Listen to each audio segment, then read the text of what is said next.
For smooth, even shading, we need to develop our fundamental shading skills using just a pencil. Even if you plan to use blending tools later, having solid shading technique makes all the difference. The first technique to learn is the back and forth shading technique. Let's use the underhand grip, so open your hand, place your pencil across your fingers diagonally, lightly close your fingers, and place your thumb on the pencil.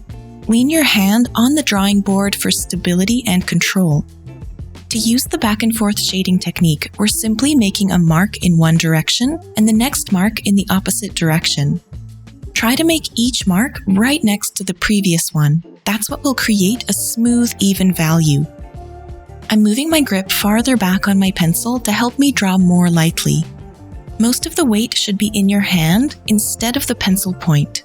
You're just barely touching the paper with your pencil, at least to draw lighter values. Try to keep your pencil pressure steady and even. I do go back over areas that I inevitably miss. That's bound to happen and it's okay.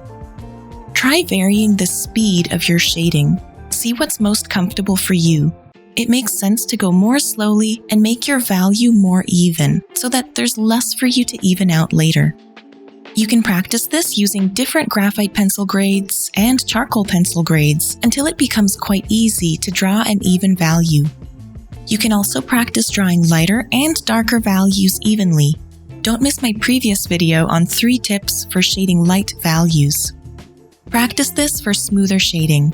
And for a step-by-step guide to develop amazing shading skills, check out my Intro to Smooth Shading in Graphite course.